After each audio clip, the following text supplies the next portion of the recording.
Hello everyone. So this is the class about Hemingway, his biography and his influences, so that you will better understand the short story that you need to read.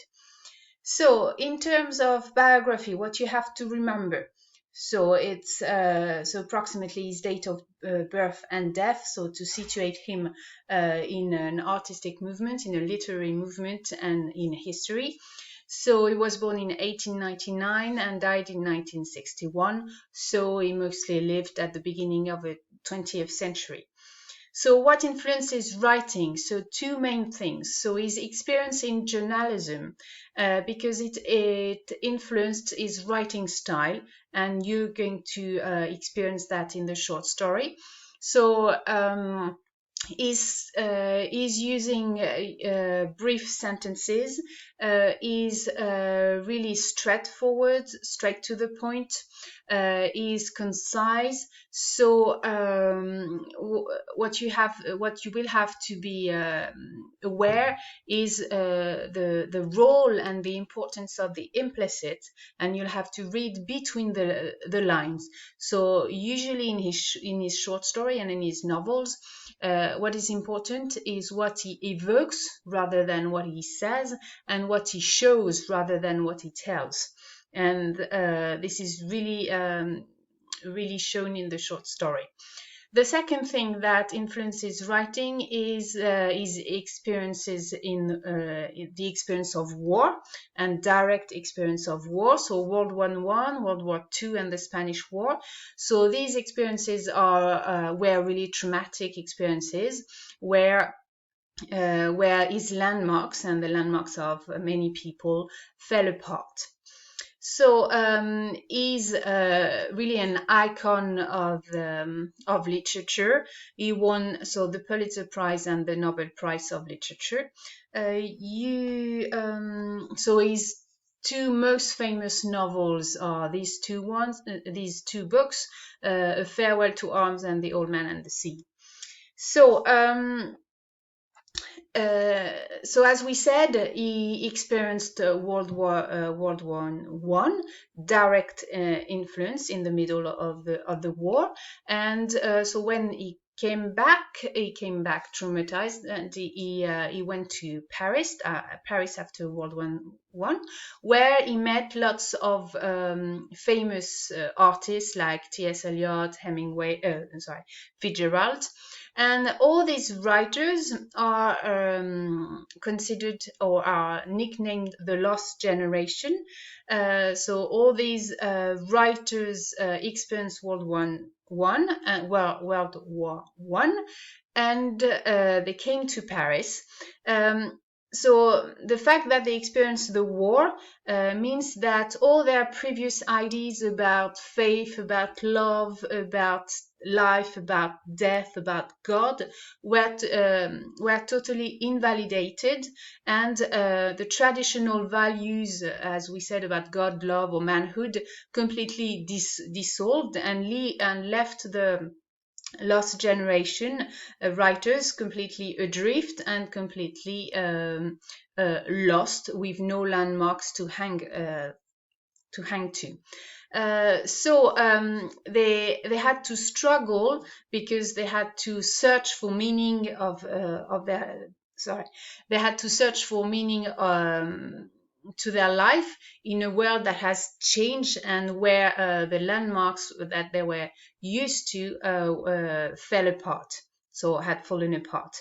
So this search for meaning, and these feelings of emptiness, aimlessness, reflect some principle of the ideas that are behind existentialism.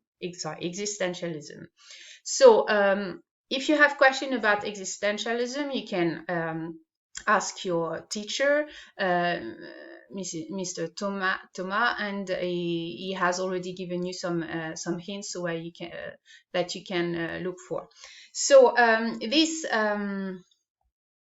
is just a little cartoon, okay, to have fun and relax about philosophy. Existentialism is a philosophical movement which was rooted in the work of Kierkegaard in the mid 19th century. Sorry. Yes, so in the mid 80s, and it became really popular with Sartre and Simone de Beauvoir and Albert Camus. So according to them, life has no purpose. The universe is totally indifferent to the human being. There is no higher purpose. There is no higher being like God. They reject this idea that there is a higher power, a higher creator. For them, there is no God, and they are quite scornful of organized religion. So humans, individuals, are left totally alone and desperate.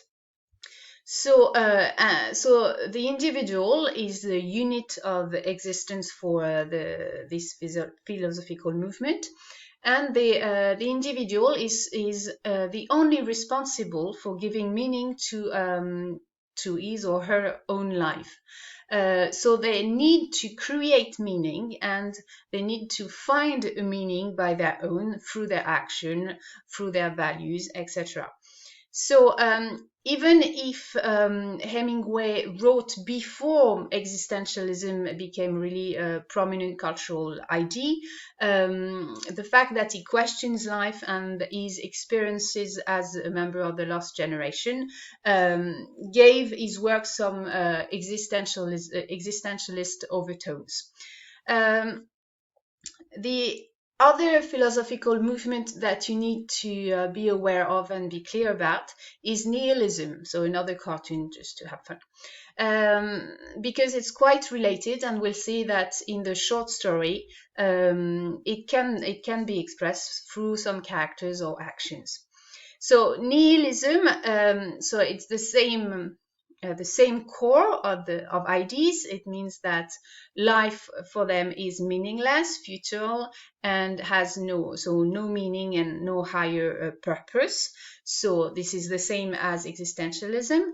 But for them, even the individual cannot find a system of meaning or morality to give meaning to their life.